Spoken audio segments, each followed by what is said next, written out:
পালিয়ে গেছে, ওটাই শুনছি। কেন্দ্রীয় সংশোধনাগারের বন্দি পালালো জলপাইগুড়ির হাসপাতাল থেকে। এ যেন সিনেমায় দেখা একটা প্লট। জলপাইগুড়ি মেডিকেল কলেজ ও হাসপাতালের অধীন সুপার স্পেশালিটি হাসপাতালে আলয় বিশ্বাস নামের এক পক্সো মামলার বন্দিকে 11 তারিখ হার্নিয়া অপারেশনের জন্য ভর্তি করা হয়।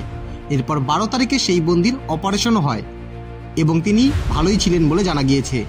এরপর আজ মঙ্গলবার ভোর 4টা নাগাদ হাসপাতালের কর্তব্যরত জেল পুলিশ মেল সার্জিক্যাল বিভাগে দেখতে গেলে তারা দেখেন হাসপাতালের বিছানা সাজানো গোছানোই রয়েছে, কিন্তু বন্দি নেই।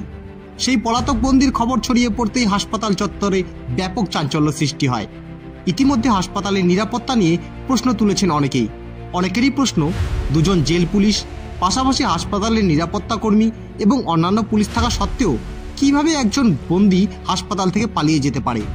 জানা গিয়েছে আলয় বিশ্বাস, আনুমানিক বয়স 34, তিনি জলপাইগুড়ি কেন্দ্রীয় সংশোধনাগারের এক বন্দি। তিনি পক্সো কেসের আসামি বলে জানা গিয়েছে। জলপাইগুড়ি জেলার শিলিগুড়ি লাগোয়া ভক্তিনগর থানা এলাকার বাসিন্দা এই আলয় বিশ্বাস। মাস 6 হলো তিনি কেন্দ্রীয় সংশোধনাগারে রয়েছেন। ইতিমধ্যে জেল কর্তৃপক্ষ এবং হাসপাতাল কর্তৃপক্ষ জলপাইগুড়ি কোতোয়ালি থানায় লিখিত অভিযোগ দায়ের করেছে বলে সূত্রের খবর। পুরো ঘটনা তদন্ত শুরু করেছে পুলিশ। সার্জারি ওয়ার্ডে, মেল সার্জিক্যাল ওয়ার্ডে একজন পেশেন্ট 34 বছরের, তিনি কারেকশনাল হোমের পেশেন্ট, কারেকশনাল হোমে ছিলেন। সেখান থেকে তার কিছু শারীরিক অসুবিধার জন্য অপারেশন হয়েছিল 12 তারিখ।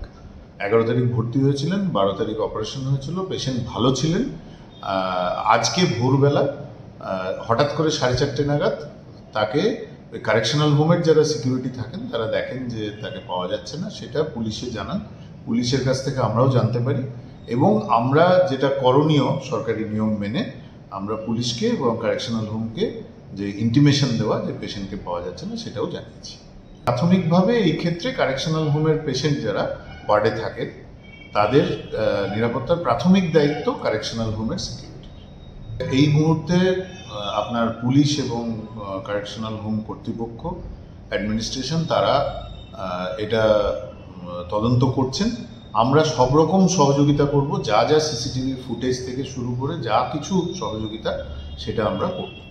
যে বিচারাধীন বন্দীদের ক্ষেত্রে শুধুমাত্র হাসপাতালের যে সিকিউরিটি সেটা বলবৎ থাকে না, তার বাইরেও আলাদা করে পুলিশ পোস্টিং থাকে।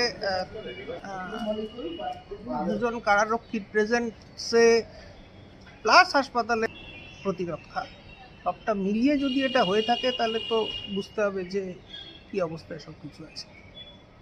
আপনারা দেখছেন নর্থ বেঙ্গল সমাচার, উত্তরের বার্তা, সত্যের পথে।